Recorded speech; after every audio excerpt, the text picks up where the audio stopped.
flesh and blood, but we wrestle against principalities, against powers, against the rulers of the darkness of this age, against spiritual hosts and wickedness in heavenly places.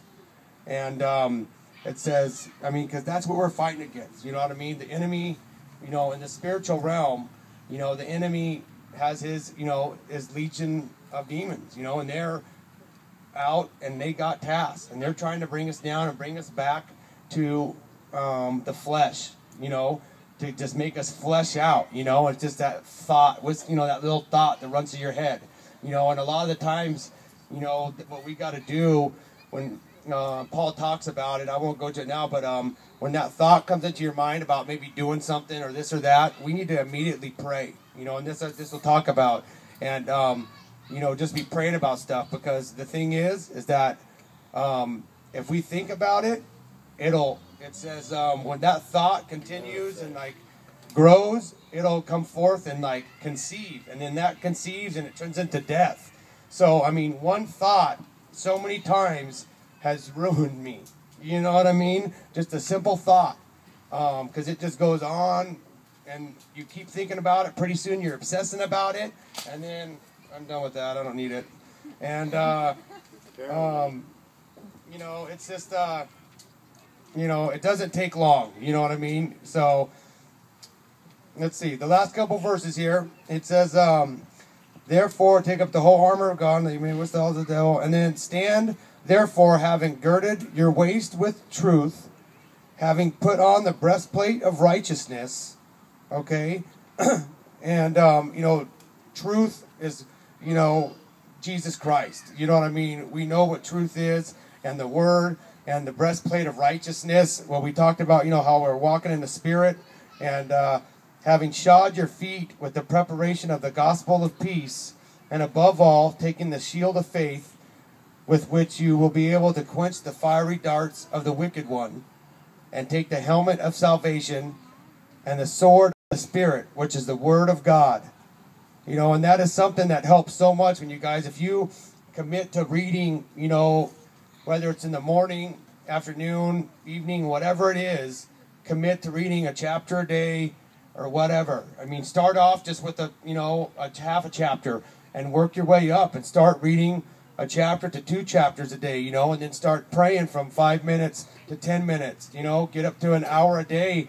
And when you're really connected in the Word and through prayer, that armor, you start building up that armor around you, you know, to where when the enemy comes at you and you got some of those thoughts that hit you, and instead of snowballing with it, a verse will come to your head, you know, and you'll have a verse that you can recite and just be like, you know, get away from me, Satan, and just recite that verse in your head over and over till you're not thinking about what you're thinking about using or whatever.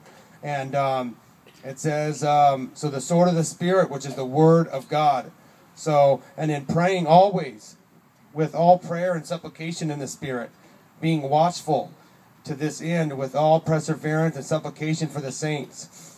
And, you know, I mean, that's the thing too, as it mentions watchful again. You know, it talks about so much, just being watchful, careful, you know, self-controlled and sober, you know.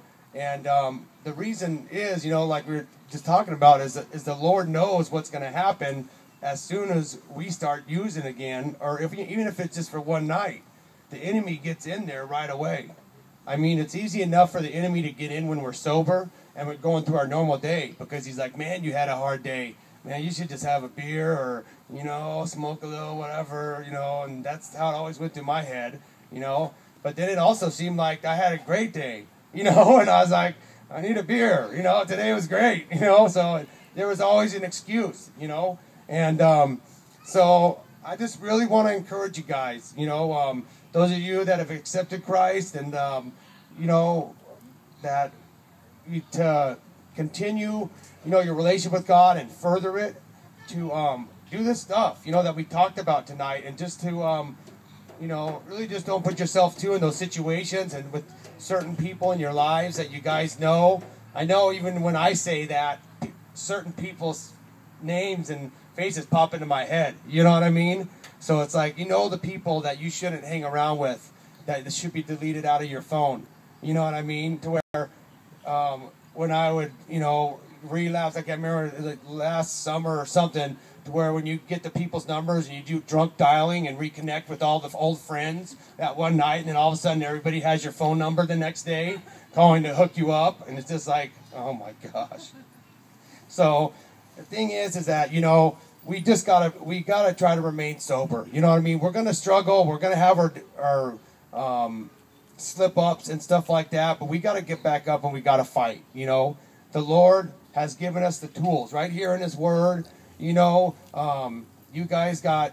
I mean, there's Calvary Chapel up there. There's, you know, Grace Heart. There's a bunch of good. I mean, church that has stuff going on all the time. You know what I mean? And we're going to start doing stuff during the middle of the week down here, just little Bible studies in your inserts, just to so you guys have something to do, because, you know, you got to replace sometimes and do stuff in positive and hang out with believers and meet new people and meet new friends and kind of get a new life going, you know, because we are new. It just said, you know, we are new men, we are new women, you know. The old woman, the old man died, okay? So there should be nothing in that old life that you're still doing, you know, once you're, you know, saved and, you know, a believer of Jesus Christ, a soldier of Jesus Christ, you know. And, I mean, the Lord's got a plan for you guys. I mean, who knows, you know, how many people here that the Lord has a plan for in ministry to do stuff, to go reach, because, like, you know, all of us with our background and the struggles and the stuff that we've all been through, the Lord can use each and every one of us to reach so many people, you know, because we have been there and been through stuff, you know. And so I just encourage you guys, too, to pray. You know, when you guys pray to the Lord, ask Him, say, Lord, what do you want me to do? You know, get involved, you know. You know, you guys, we're going to try to start doing more stuff. We're praying. You guys can pray with us for a building down in Garden City. We're really going to be doing some outreaches down there. And there's, you'll meet Pastor Randy, too. He's going to be coming out on Thursday for like a Q&A. We're going to have a little time for like just a little group meeting for people that are struggling with problems. We're going to talk about it, and we're going to find out how to deal with the problems and figure out the solutions through the scriptures. You know what I mean? And deal with them, you know, as brothers and as sisters. And on Tuesday is another day on your little thing that you guys got. I think it's at 6:30. Yeah. We're going to start going through the Gospels of Christ's life. So we're just going to kind of kick back. We're just going to have some tables, and, you know, we're just going to sit down and just have a little Bible study for an hour, you know. And then Thursday will be the same time at 6:30, going through, you know, kind of just like a little group, you know. I don't want to say like AA, but kind of like sitting around basically where I talk, but there's someone, Pastor Randy's a real good guy, and he, you know, he knows a lot more than me. So I'm bringing out him because he's the big gun. He can answer a lot of questions. So, anyways, you know, I just, I'm going to pray, and, you know, if there's anyone here that, you know, hasn't accepted Christ, I just really encourage you not to wait, you know, because just like I think about my friend Leon, you know, I thank the Lord every day that, you know, he did accept Christ, you know what I mean, and he knew the Lord, even though he relapsed and, you know, something happened and he passed away, he knew the Lord, because eternity's forever, you know. And, you know, like it says in the scriptures, you know, those, you know, who are of Christ, we get two lives. We are born again, you know, and we got eternity. We're born again, you know. And those who are not of Christ, you know, they have one life and two deaths. We got one death and two lives, okay? So, I mean, we are blessed. Eternity is a long time, you know. It's not hard to wrap our heads around it. But it's not just this life that the Lord's going to help us out on. I mean, He's got us hooked up. You know, there's going to be a new heaven and earth that this is going to be. It's going to rock this place, you know. There's going to be no sin, no death, no nothing, you know, immortal bodies. What, you know, it's going to, I mean, reading through Corinthians, the way it talks about it, it's pretty awesome. So, you know, I just encourage, you know, if any of you are kind of teetering on the edge, you know, you have nothing to lose, you know, if you accept Christ, that's for sure. But, you know, in fact, you know, without accepting Him, I mean, there's a lot to lose, you know, because we don't know what the day holds, you know, we don't know what tomorrow holds, you know. For all I know, my buddy that passed away,